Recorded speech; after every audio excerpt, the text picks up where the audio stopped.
Why these homes? I think I explained that. I'm reading comments. I usually don't do that. Filter out anything before 1978. If that's because of if you're talking about the lead-based paint thing, Stephen, about not buying homes before 1978 because of lead-based paint's not an issue for us at all. I love homes that are built in the 60s. We're typically keeping all the electrical systems there, framing's good, all that kind of stuff.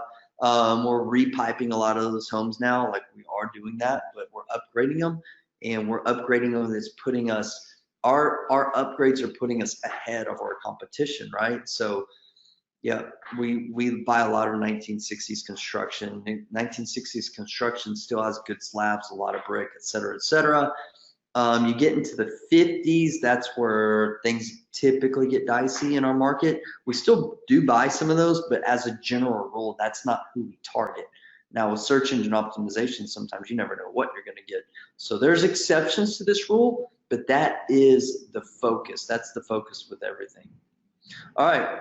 So, but here's the takeaway, right? Like, let's step away from some of the details and some of the micro conversation, look at a big macro thing. The thing is this, is when you learn to market specifically for your ideal type of deals, and your ideal deals, your type of deals, your system is proven, and it's like you know that it's going to work. This is how you begin creating a very profitable and sustainable business, right? And that's what it's all about, building a business that's built to last, not coming in as, you know, this one trick pony kind of dude who makes it through one market cycle, right? Maybe 1.5 or 2, but where you can do this each and every day, each and every year, each and every decade, no matter what market cycle. Like, who cares what's going on in the economy when you've got a business model where you can make money in the up or down market,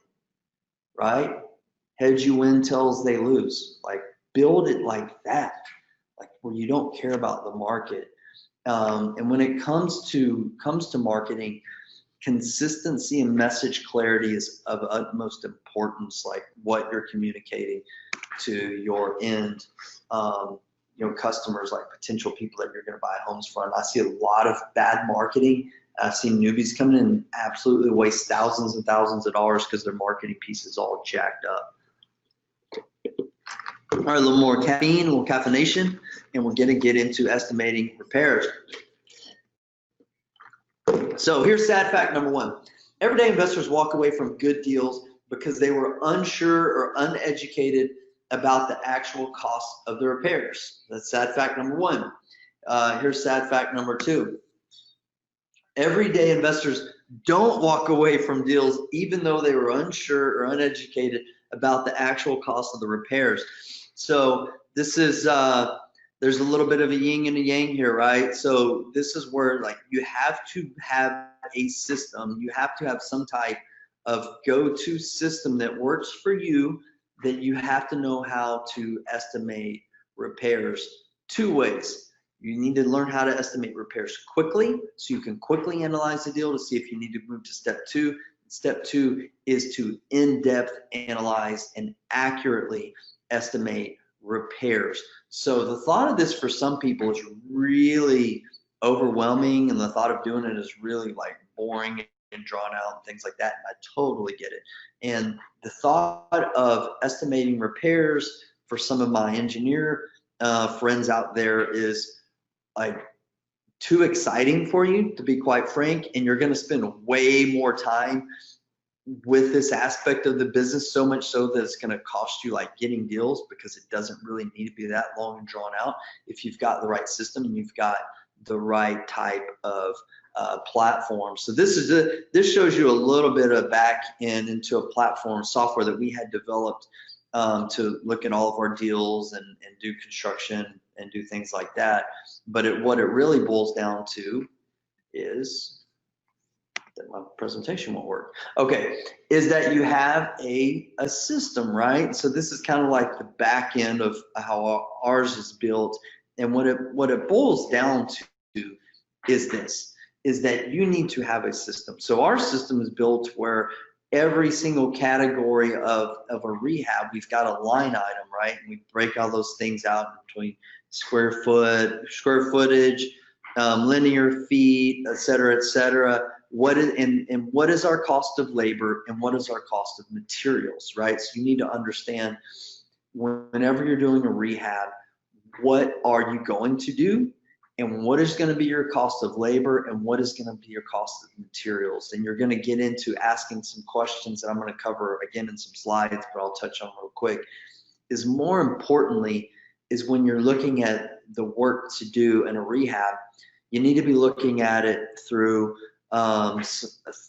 glasses with at least 3 lenses. I'll put it like that.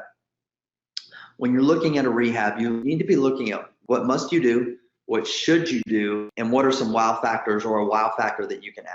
So must, should, and wow, because a lot of people go into estimated rehab and honestly, there's not clarity on what they should or shouldn't be doing. And the only thing that you should be doing is rehabbing that property to get it to whatever level that your comps are at, right? Like you don't need to exceed your comps. You need to meet your comps and you don't need to spend $1 more, right? So another way to look at this when you're looking at deals is this, like I call it taking your meds, MEDS, the minimum effective dose. What's the minimum effective dose to get your property renovated to sell, right, at whatever price point that you've established as your ARV? And depending on when you go to market, maybe it's a little bit higher, maybe it's a little bit lower. But what is that rehab what's gonna be required for that rehab to get it to sell at that point? And I'll tell you, when you do this right, your house is sell quick. When you buy it right and you renovate it right and you price it right, your houses fly off the shelf depending on the price point, right? So whenever you're in the medium priced housing in the type of real estate market that we're in today, a majority of our homes are sold within like 1 to 10 days, like they're done. When I say sold under contract. So build your system. This is something we've got a live event coming up next week, and this is some software we're going to be giving to some people. So whatever it is, like go on Google and find, whatever works for you. You can go. We've got a free resource out there as well. Kara can put that in the comments, but it's freerehabestimator.com. That's freerehabestimator.com, freerehabestimator.com, and that's a similar version of this, and that's a free resource and a free access to an estimating template that you can use. Encourage you guys to get familiar with it and use it because it's going to be absolutely critical to you.